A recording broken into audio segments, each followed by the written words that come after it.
Alien Alert in Seattle by Clemen D B Gina. Chapter 1, Alien Alert. My name's Karen Nielsen, and I'm 15 years old. I'm tall and I have short red hair and green eyes.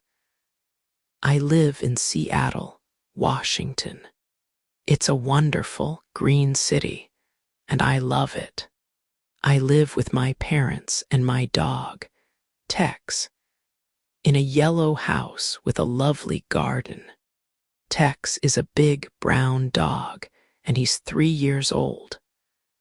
I have a lot of fun playing with him.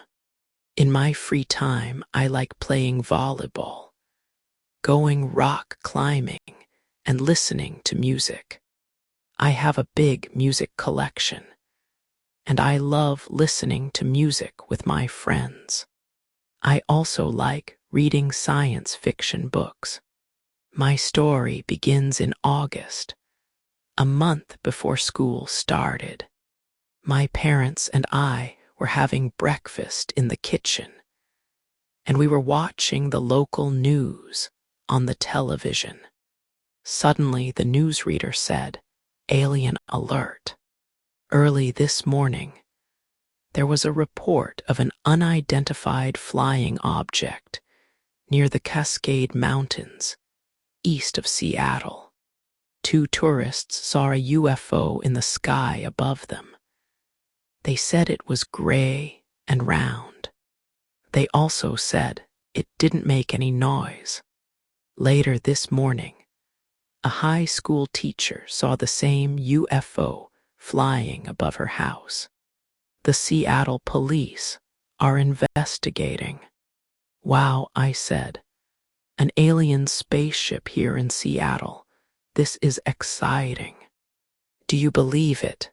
asked my mom. "Who knows? I don't think we're alone in this big universe," said my dad. "The Earth is only a small planet, you know." I started thinking about aliens and went to the library to look at some books about UFOs. That evening, all the newspapers had Alien Alert on their front pages. A month later, I went back to high school. This is my 2nd year at Washington High School, and I like it a lot. When I finish school and university, I want to become a chemist. On the way to school, I met my best friend and classmate, Barbara Reynolds. She is a tall, pretty girl. She lives near my house, and we always walk to school together. She is Afro-American and one of the best students at our school. She wants to become a doctor. Basketball is her sport, and she plays on the girls' basketball team. Like myself, she also enjoys listening to music. "We have some new teachers this year," said Barbara happily. "I hope they are all men and cute." "Me too. We need something new and interesting in our lives," I said, laughing. Barbara and I like talking about boys and clothes.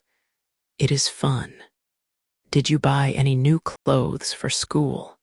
she asked. "I bought these new jeans and this black belt," I said. "The jeans look great with the pink t-shirt," she told me. "I bought this new blue jacket and white trainers for the fall. Did you hear about the news about that UFO near the Cascade Mountains last month?" I then asked. "I was in California visiting my grandmother, so I didn't hear much. But I read about it online," said Barbara. "People see at least one every month in the United States, but no one has ever seen an alien." "Do you think they really exist?" I asked. "I don't think we're alone in the universe," she said, "but it's a mystery." So I agree.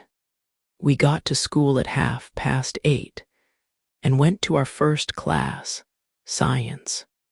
There was a man of about 30 in the classroom. "Hello, I'm Mr. Kent, your new science teacher," he said. Barbara and I looked at him. He was tall and quite slim. He had blonde hair and brown eyes. He was well dressed and had a friendly face. "We're lucky," whispered Barbara. "He's really cute." "You're right," I whispered, laughing. "What's your name?" he asked, smiling at me. "Hi, I'm Karen Nielsen," I answered. Then he looked at Barbara and asked, "And who are you?" "My name's Barbara Reynolds." At that moment, an airplane passed over our school and made a lot of noise. Everyone in class looked out of the window, but the sun was very bright in front of us, and it hurt our eyes. We turned away from the window, but Mr. Kent didn't. He looked directly at the airplane and at the sun. How strange, I thought. The sun doesn't hurt his eyes. When the science lesson was over, we went to the English lesson. The new teacher was a very thin man with black hair and green eyes. He had a small nose and a pale face. "What a strange teacher," I whispered to Barbara. "Very strange," she whispered. The new teacher didn't smile and spoke slowly and coldly to the class. "My name is Mr. Wilkinson, and I'm your new English teacher. I don't want any talking in class. This year we're going to study William Shakespeare and other great writers." "Ugh, how boring," said two boys who were sitting at the back of the class. "Stop that now," said Mr. Wilkinson. "Now open your literature books at page 5. His voice was strange. He sounded like a robot. Barbara touched my arm and whispered, "He's terrible. How are we going to survive this class?" I looked at her and whispered back, "I have absolutely no idea." Chapter 2: A Strange New Teacher. Everyone at school had lunch at 12:30 in the cafeteria. I always had lunch with Barbara and Walter Andrews, a 16-year-old boy. He was tall and had dark brown hair and dark eyes, and I liked him. He was a quiet boy and didn't have many friends. His favorite subjects were math and science, and he liked computers a lot. His parents were divorced, and he lived with his father and his cat, Tootsie. He was often lonely because he never saw his mother, and his father was always at work. He loved Tootsie and spent a lot of time with her. "What do you think of our new teachers?" I asked Barbara and Walter. "Well, I think Mr. Kent is really cute. He's friendly too," said Barbara. "But did you see the way he looked at the airplane?" "The sun didn't hurt his eyes," said Walter. "Did you hear Mr. Wilkinson's voice?" I asked. "He talks like a robot. His voice is so cold." "And he's unfriendly," said Barbara. "Hey, look over there. Look at what he's drinking," whispered Walter. We all looked at Mr. Wilkinson, who was sitting by himself in a corner of the cafeteria. He had a strange lunch. There was a glass of green juice in front of him, and on the table there were some black pills. He put 2 of them into the glass, and the green juice started to make bubbles. Then suddenly it changed color and became red. Mr. Wilkinson took the glass and slowly drank the mysterious red juice. We looked at each other nervously, but then started laughing. "How can he drink that?" I said.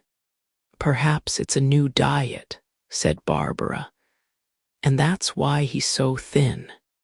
"I don't think so," Walter said. "There's something strange about our English teacher," I said. The next morning during the English lesson, Mr. Wilkinson started asking us some personal questions. "Andrews, Walter Andrews," said Mr. Wilkinson, "tell me something about yourself." Walter was surprised because teachers didn't usually ask personal questions. "Well, I like computers, and my hobby is astronomy," he said. "I have a small telescope, and I like looking at the stars. I have a pet called Tootsie. She's a black and white cat." "Good, you have an interesting hobby." "Thank you, Walter," said Mr. Wilkinson. He then asked other students about their life and hobbies. I thought, perhaps he wants to know more about us. How strange. Then I looked at him carefully, and I noticed something. His eyes were not green anymore. They were a different color today. I suddenly had an idea. I put up my hand and asked, "May I go to the bathroom, please?" "Yes, of course," Mr. Wilkinson answered. As I walked towards the door, I looked at his eyes again. I was right, they were blue. They looked like the sea. I was surprised and a little scared. That afternoon, I decided to go to Walter's house. He was sitting in front of his computer. He was very interested in aliens and life on other planets. There were posters of the solar system and the constellations on the wall of his room. "Did you hear about the alien alert last month?" I asked. "Yeah, in the Cascade Mountains, right near Seattle," said Walter. The news was exciting, but the police and the newspapers never tell us the truth. I'm sure there are UFOs and aliens in the universe. "What are you looking at now?" I asked. "I'm on the internet, on the International Space Club site," he said excitedly. "Listen to this, Karen. Something very important is happening. A comet is passing through the Virgo constellation. When a comet and a constellation meet, aliens can travel to our planet. Everything is right for intergalactic voyages." "What are intergalactic voyages?" I asked. "They are when you can travel from one galaxy to another," Walter said. "They can take place only at special times, for example, when a constellation and a comet meet. Some people say aliens come to Earth to attack us, but I think they want to study us." "Wow, you know everything about space," I said. "I love space," said Walter, smiling. "I want to become an astronaut. I want to go to another galaxy and perhaps meet aliens." "Wow, that's interesting and dangerous," I said and started thinking. Suddenly, I had an idea. "Perhaps Mr. Wilkinson is an alien," I said slowly. "What?" he cried, looking at me. "Oh, Karen, you read too many science fiction books. He's not an alien." "Well, his voice doesn't sound human. His eyes change color, and he has a very strange lunch, I said. What do you mean his eyes change color? He asked, surprised. Didn't you notice? I said. Yesterday they were green, and today they were blue. Are you sure? He asked. Of course I'm sure, I said excitedly. Listen, Walter. There was a UFO sighting last month, and Mr. Wilkinson is a new teacher at Washington High. No one knows where he comes from. Perhaps he arrived on that UFO. Walter looked at me with his big, dark eyes and said, Well, it's possible. He has got a very strange face, and his voice is really cold. Perhaps he is an alien, and that's why he asked us those personal questions. He wants to study us. Exactly, I said. But let's study him too. We can follow him and see where high lives. Chapter 3, A Sad Story. Good morning, Mr. Kent said, smiling. Today we're going to the lab to do some practical work. The lab was a big room with long tables, chairs, and big cupboards. There were white mice in cages. When Mr. Kent walked by their cages, they all started running around and making a lot of noise. What's the matter? Laughed Mr. Kent, speaking to the white mice. Are you afraid of me? I won't eat you. Then he looked at the class and said, Today's lesson is about worms. I'm going to give you some worms, and you have to cut them in half. The two pieces can live and move by themselves. You'll see. I was not happy. I looked at my worm. It was long and green. I didn't want to cut it. Karen, are you afraid of your worm? Asked Mr. Kent, smiling. Give me your knife, and I can help you. His arm touched mine, and I got an electric shock. I jumped up from my chair. What's wrong, Karen? Asked Mr. Kent. Oh, nothing, nothing, I said, trying to smile. He cut the worm, and then walked to the next table to help other students. I wrote a note to Walter and told him about the electric shock. Walter, I whispered. He turned around and I gave him the note. Walter and Karen, what are you doing? Asked Mr. Kent. What do you have in your hand, Walter? His voice scared me. Walter and I were in big trouble with the teacher. And nothing, said Walter. Please pay attention, said Mr. Kent. Next time you'll have to give me the note. I'm sorry, Mr. Kent, said Walter. When the science lesson was over, Mr. Kent called me to his desk. Oh, no, I thought. I'm sorry I scared you during the lesson. 2 years ago, I had a bad car accident and lost my arm. My left arm is artificial. It's an electric arm. Sometimes it gives electric shocks. I was surprised and sorry. At lunch, I told Walter and Barbara about Mr. Kent's electric arm. They were both surprised.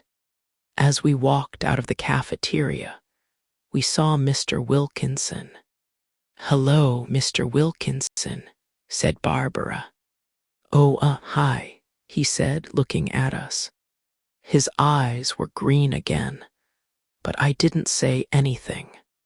At 3:30, Walter and I ran out of the school and waited for Mr. Wilkinson to walk by. We saw a lot of students and teachers, but we didn't see him. Finally, we saw him walking down the street, and we followed him silently. He lived near the school in a pretty white house. There was a small garden around it, and a big tree near the front door. He walked into his house, and we went quietly to a window and looked inside. He put some books on the kitchen table and opened the refrigerator. He took out a bottle of the horrible green juice and put it on the table. Then he went upstairs. "Oh, no," said Walter. "He went upstairs." "No problem," I said. "I can climb up this tree." "Are you sure?" asked Walter, surprised. "Of course," I said, laughing. "Don't forget I go rock climbing." "Well, be careful, Karen," said Walter. I climbed up the tree, and I could see Mr. Wilkinson's bedroom. "What's happening?" whispered Walter. "He's in his bedroom, and he's sitting in front of a mirror." I whispered back. "His hands are on his hair." "Oh, no." "What? Tell me," asked Walter. I continued looking into the house. Mr. Wilkinson was now completely bald. I felt cold. Suddenly, I saw my face in Mr. Wilkinson's mirror, and he saw it too. He turned around and looked at me. I was terrified and didn't know what to do. I could not run away because I was at the top of a big tree. But Mr. Wilkinson didn't look angry. He looked sad. He walked over and opened the window. "Karen, what are you doing up this tree?" he asked. Please climb down," he said. "I want to talk to you." I climbed down the tree, and Walter was waiting for me. He looked very worried. "Come on, Karen, let's run away," he said. "No, Walter, we can't," I said. "Mr. Wilkinson wants to talk to us." Mr. Wilkinson came out of his house and stood in the garden. "You students think I'm strange," he said quietly. "I can understand why." Walter and I were terrified. "Let me tell you my story. Last year my doctor told me I was very ill. I had cancer." "Oh, how terrible. I'm really sorry," I said. "Yes, it was terrible. I had an operation and then chemotherapy. After the operation, I lost my voice. So now I speak with a type of artificial voice. That's why my voice sounds strange. I lost all my hair from the chemotherapy, so now I wear a wig." "We didn't know," said Walter.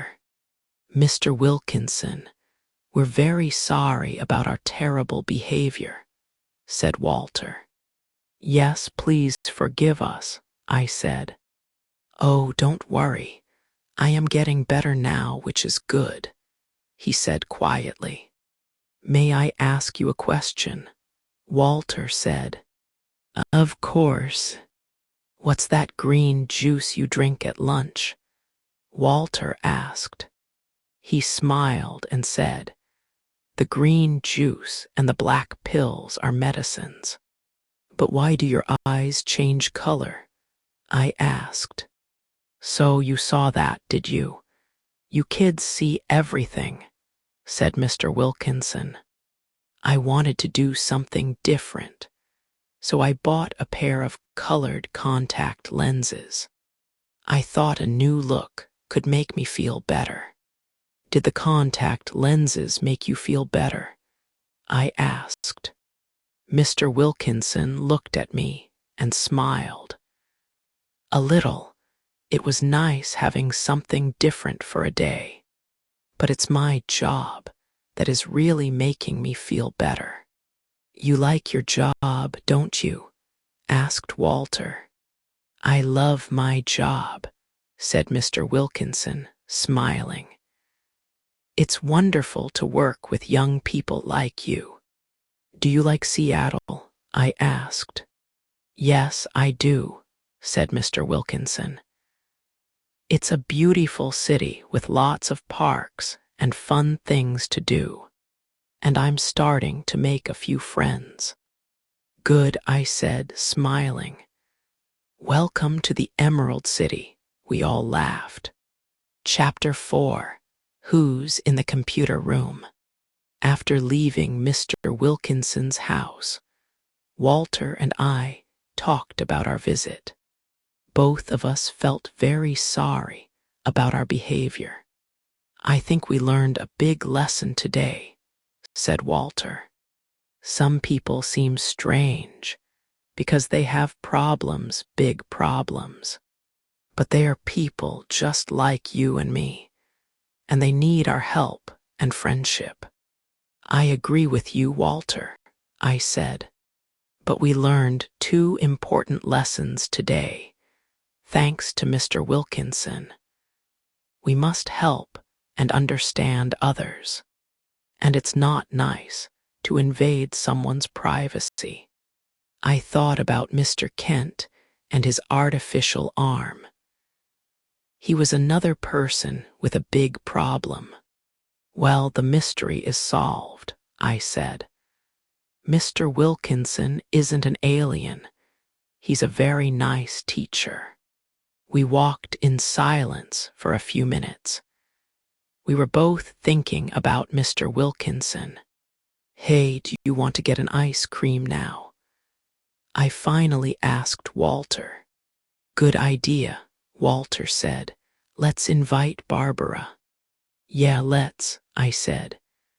It's almost 5 o'clock and basketball practice is over. I'll send her a text message. 30 minutes later, we met Barbara, and we sat down by the sea and ate our 3 large ice creams. So what's happening? Asked Barbara. We have a lot of news for you, I said. Really? Well, don't make me wait. Tell me immediately, said Barbara, laughing. We told her everything. The news about the comet and the intergalactic voyages, and how we had the idea that Mr. Wilkinson was an alien. We told her about what happened when we followed Mr. Wilkinson home, and the teacher's sad story. Barbara listened carefully, and she was very surprised. The poor man, she said sadly. What a terrible problem, and he's alone here in Seattle, isn't he? Karen, let's make him a delicious chocolate cake next weekend. My mom can help us. It'll be a welcome present. Yes, let's do it on Sunday afternoon. Then we can take it to school on Monday, I said. He'll love it. Well, girls, I'm not a good cook, but the chocolate cake sounds great, said Walter. Now tell me more about intergalactic voyages, said Barbara.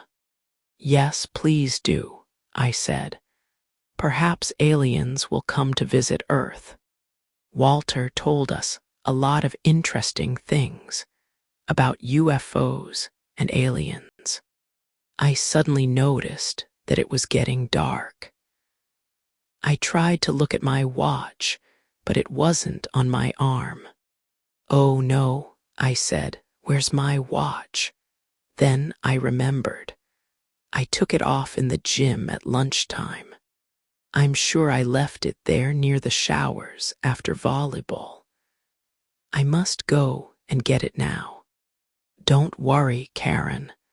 The janitor will find it and put it in a safe place. You can get it in the morning, said Barbara. But that watch is really important to me. It was a present from my grandparents, I said. But the school's closed at this time, said Walter. No, it's not closed today because Mrs. Wang is preparing some math tests for her classes, I said. How do you know that? Asked Walter.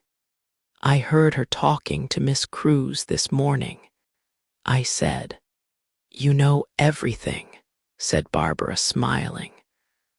Okay then, we'll see you tomorrow morning. Walter also smiled and said, Good luck. I ran to Washington High, and the main door was open. I went in and started going to the gym, but something stopped me. I had a strange feeling, but I didn't know what it was. Something was pushing me upstairs. I was afraid because the school was dark and silent. I started going up the stairs to the first floor. Where am I going? The gym is downstairs. Why am I going upstairs? I asked myself. My heart was beating faster and faster. Something was waiting for me at the top of the stairs. I knew it. But what was it? I wanted to run home, but I could not do it. I had to find out. When I got up to the third floor, I saw a light on in the computer room. I went quietly to the door. Someone was working in front of a computer. It was Mr. Kent. He was writing a long line of numbers and letters. Suddenly, I saw the face of an alien on his computer screen. The alien had a green head and big red eyes. It didn't have a nose or any hair. Its mouth and ears were very small. Then Mr. Kent put both of his hands on his head. He closed his eyes and started pulling his hair. He was taking his hair and his face off. Suddenly, Mr. Kent had a green face like the alien on the screen. He was an alien. I was terrified, but I could not run away. He started talking to the alien on the screen. Clyreg is calling home. Clyreg here, he said. Altank Pilex, Clyreg. This is your leader speaking. How are things going? Said the alien on the screen with a strange voice. Everything is fine, Gortz, but I'm tired of this mask. Life as a human is difficult, he said. Your work on Earth is very important, said the alien. You have to stay there until everything is finished. Did you choose the student who will come to Mitrax? No, I'm going to choose one tomorrow, said Mr. Kent. What, I thought. He's going to take a student to another planet. This is terrible. There's little time, Clyreg. You have to hurry. Remember, we'll meet you and the student at the old airfield behind the school on Friday night at 9:30 p.m. Don't be late. When the comet leaves the Virgo constellation at midnight, the intergalactic doors close, and then we can't return to Mitrax for another 600 years. I know, Gortz. I won't be late, said Mr. Kent. Good, but how will you get the student? You can't touch him or her because you're electric. I have a plan, said Mr. Kent. On Friday evening, there's a PTA meeting at school. There will be a lot of people here. Teachers, parents, and students. During the meeting, I'll ask a student to come with me to the science lab. Then I'll spray him with my special X5 spray. With the X5 spray, humans can't think anymore. They forget who they are, they can only obey. The student will follow me to the old airfield. Everything on Mitrax is ready for the human, said the alien. We want to study him. Good, Altank Pilex Gortz, said Mr. Kent to the alien. Then he wrote a long line of numbers and letters on the computer screen, and it turned black. I went quickly and quietly down the stairs and ran out of the building. I started running down the street and across the park. I could not stop thinking about the green head and the big red eyes of the alien. And I could not believe that Mr. Kent was an alien, and he was planning something terrible. What could I do to stop him? I had to talk to Walter and Barbara. I felt cold, and my heart was beating fast. I wanted to get home as fast as possible. Chapter 5: The Plan. When I arrived at school the next day, I went to the gym to look for my watch. I could not find it near the showers, so I went to ask the janitor. "Hello, Mr. Phillips," I said. "Did you find a watch near the showers yesterday?" "Yes, I did," said Mr. Phillips. "Here it is." He took my watch out of a box on his desk and smiled. "Oh, that's great. Thanks a lot," I said happily and ran to class. At lunch, Barbara, Walter, and I sat together in the cafeteria. I had a lot of things to tell them. "Well, guys, guess who's an alien?" I said. "Oh no," said Walter. "Not another alien. First it was Mr. Wilkinson." "Is this a joke?" asked Barbara. "No, listen to me, please," I whispered excitedly. "Mr. Kent is an alien." "What?" cried Walter. "No, he's not," cried Barbara, who thought I was joking. "SHH, be quiet," I said. Some of the other students turned around and looked at us. "Let me tell you what happened last night." I told them everything about last night. My friends were shocked, but they believed me. They stopped eating their lunches. "Do you remember the alien alert in August?" asked Walter. "All the newspapers were talking about it." "Yeah," said Barbara. "Some people saw a UFO near the Cascade Mountains." "Then Mr. Kent is one of the aliens from the UFO," said Walter.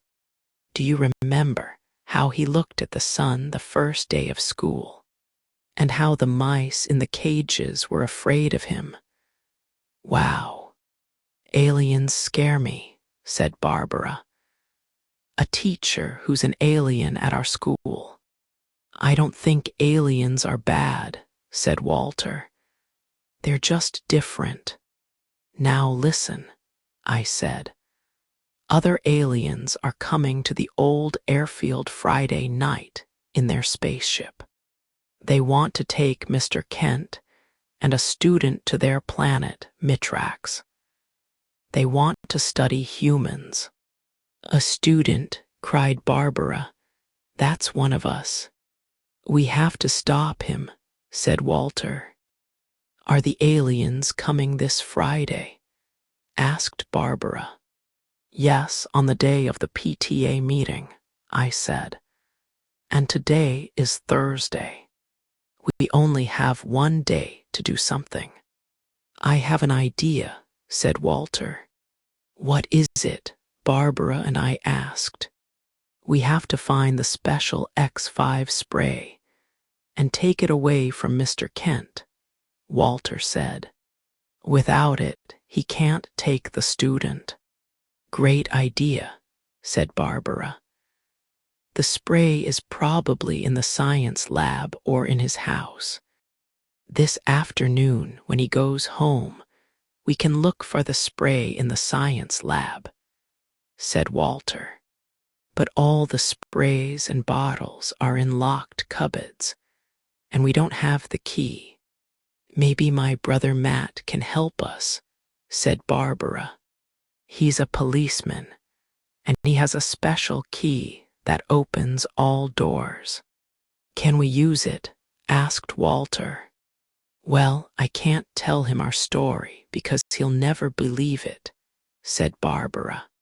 "But sometimes he goes to work and leaves the special key in his room. I'll look for it and take it.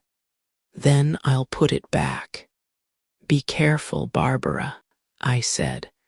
"We don't want trouble with the police." We started laughing. It was time to go back to our afternoon classes, math and American history. I was happy when school ended at 3:30. Barbara and I went to her house, and Walter stayed at the school library. When we got to Barbara's house, no one was home. We went to Matt's room and looked for the special key. "I hope Matt didn't take the key with him," said Barbara. She opened all the drawers and cupboards in his room and looked for it. "Here it is," she cried happily. It was at the back of his desk drawer. "Oh, great. Now let's go back to school," I said. We went back to school quickly and called Walter, who was still studying in the library. It was almost 5 o'clock, and there was no one in school. We went upstairs to the science lab. The door of the lab was open, and someone was inside. "Oh, no, it's Mr. Phillips, the janitor," Walter whispered. "Let's hide in the bathroom," said Barbara. We hid in the bathroom for a few minutes. Then we heard Mr. Phillips go downstairs. "Okay, now we can go to the lab," said Walter. We went inside the lab and looked around. There was a big sign on each cupboard that said, "Danger. Toxic chemicals inside." We opened the 2 big ones and looked at every bottle. There weren't any spray cans. Then we looked inside the smallest one and found a small black spray can. It didn't have a name. "All the other bottles and cans have a name," said Walter. "This must be Mr. Kent's spray." He took it out of the small cupboard and said, "It's very heavy. Who wants to take it home?" I asked. "Not me," said Barbara. "My mother always looks around in my room." "Mine does too," I said. "Oh, I'll take it home," said Walter. "A spray can from another planet. I can study it." "Don't spray yourself with it," Barbara said, laughing.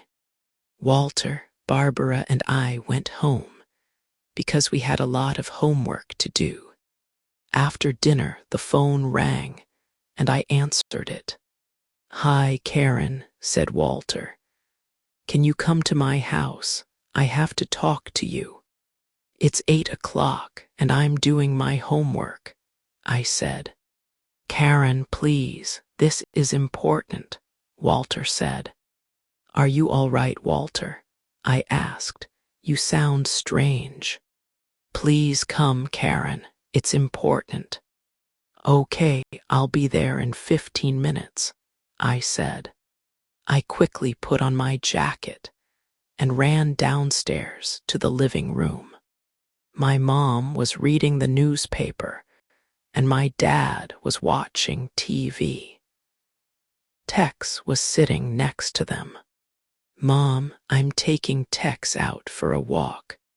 At 8 o'clock at night, My mom asked, surprised. Yeah, I'm tired of studying, I said. I really need to take a walk and get some fresh air. I'll be back by 9 o'clock. Some fresh air is good for you, Karen, said my dad. It's a nice evening. See you later, I said. Tex and I walked down the street and crossed the park quickly. What did Walter want at this time? I wanted to find out. It was a warm evening, and there was a full moon in the sky. Chapter 6. A Big Decision. Walter was waiting for me at the front door of his beautiful house. Hi, Karen, he said. You can leave Tex outside in the garden. Tootsie doesn't like dogs. I know, and Tex doesn't like cats either, I said, laughing. Walter was home alone, and we went to his room and sat down. Karen, I have some news for you, he said. News? What news? I asked. I want to go to Mitrax with Mr. Kent, said Walter. What? I cried. Are you joking? No, I'm not joking, Karen, he said. This is a great opportunity for me. You know, I want to become an astronaut. A trip on a spaceship to another galaxy is wonderful. I can see Mitrax and the aliens who live there. I can study them and see how they live and what they eat. I can find out things that aren't written in books. This is a great scientific adventure, and I'm lucky I can go. How many people have the opportunity to go to and explore another planet? Walter was happy and excited. But aren't you afraid of aliens? I asked. What will they do to you? I don't think Mr. Kent and the other aliens want to hurt me, said Walter. They just want to study me because I'm a human. I think I can trust them. When will you return to Earth? I asked. I don't know, he said, but I want to return to see you. Are you going to tell your dad? I asked. He's away on business for a few days, said Walter. I'm going to write him a letter and explain everything. We talked for a long time, and I began to understand Walter's decision. I'll never see you again, I said, and started crying. He took my hand and said, Please don't cry, Karen. I'll come back and tell you amazing things. We were silent for a few minutes. Please don't tell anyone except Barbara about my decision, said Walter. I won't, it's our secret, I said. Here, take my school ring. When you look at it, think of me, he said, giving it to me. I'll always think of you, I said quietly. I put his ring on my finger. Listen, Karen, said Walter. We have to make a plan for tomorrow evening. When Mr. Kent takes the student to the science lab, he won't find his spray. So the student will run away, and he will return to his spaceship with no one. He can't miss his spaceship because it will leave without him. I'll wait for him in the science lab tomorrow evening, and I'll tell him my decision. Good luck, Walter, I said. Walter looked at Tootsie and said, Can you look after Tootsie when I go away? Well, there's Tex, but I can look after your cat, I said. I've got a big garden. Thanks a lot, Karen, said Walter. When I got home, it was late, and I immediately went upstairs to bed. But I couldn't sleep. On Friday morning, I met Barbara, and we walked to school together. I told her about Walter's decision. She stopped in the middle of the street and almost started crying. Then she saw his school ring on my finger. She smiled and said, "He likes you a lot." At the end of the school day, Walter, Barbara, and I went for an ice cream. We sat around a small round table and ate our ice cream quietly. "This is the last time we can have ice cream together," said Barbara sadly. The PTA meeting started at 7 o'clock. First, the parents visited our classrooms and talked to some of our teachers. At 8 o'clock, there was a big meeting in the gym with the principal.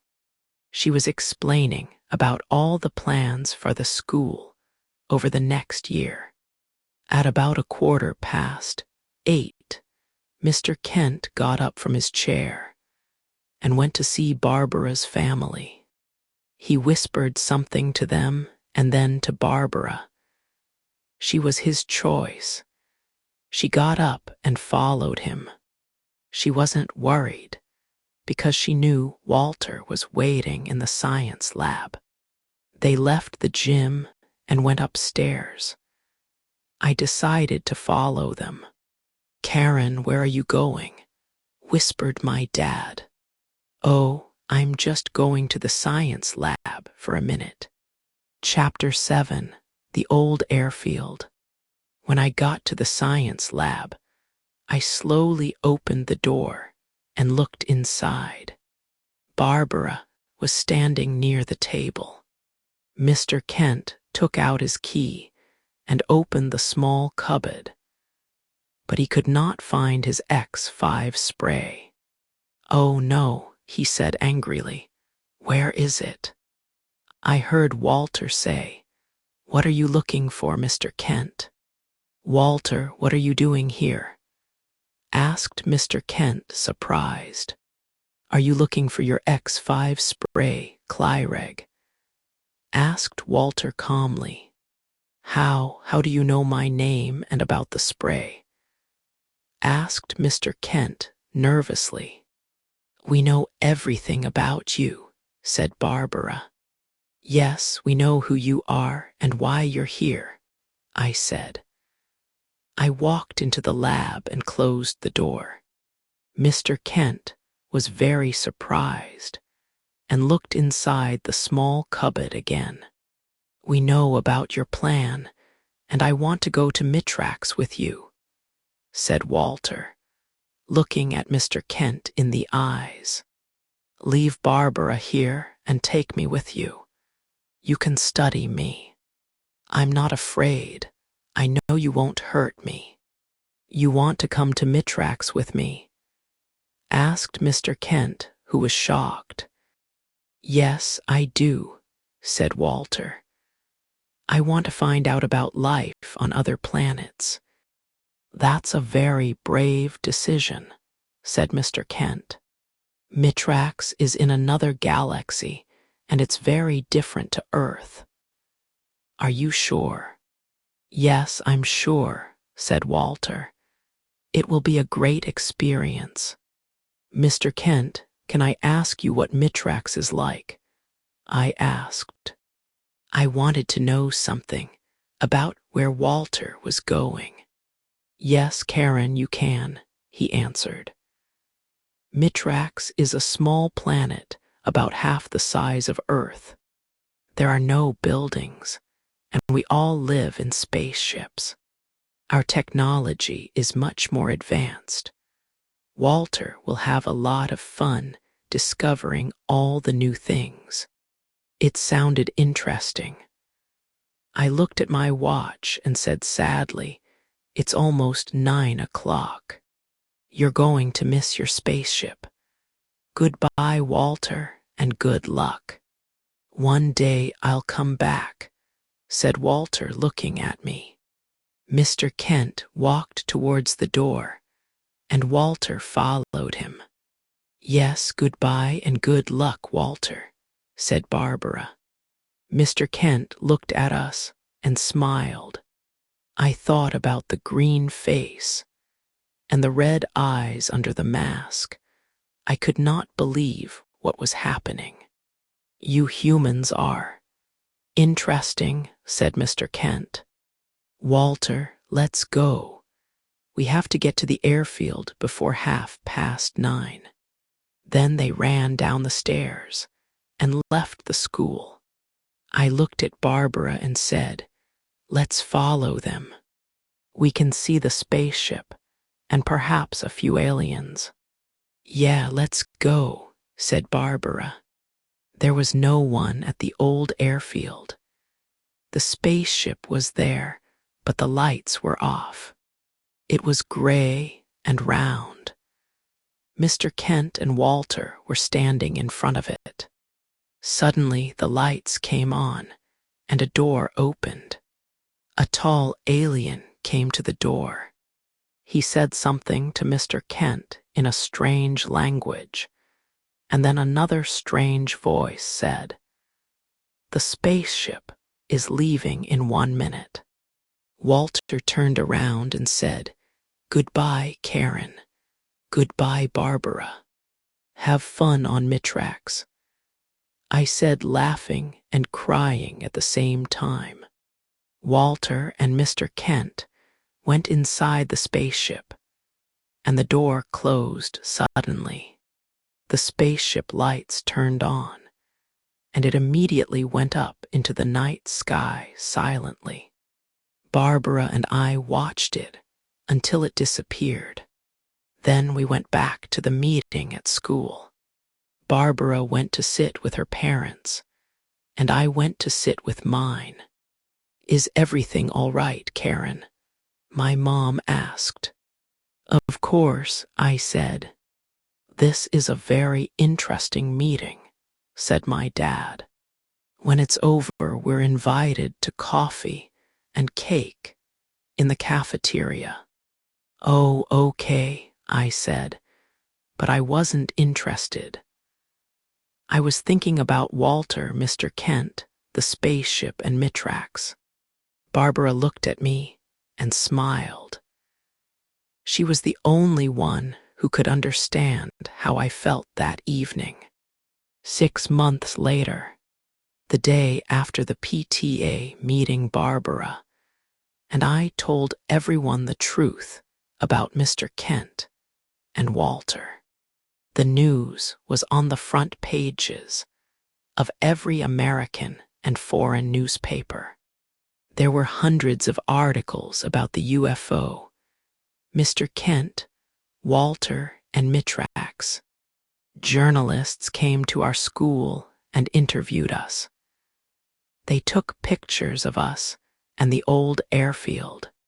TV stations from all over the world also came to film Washington High School. The news was on television for weeks. Then things slowly started to get back to normal.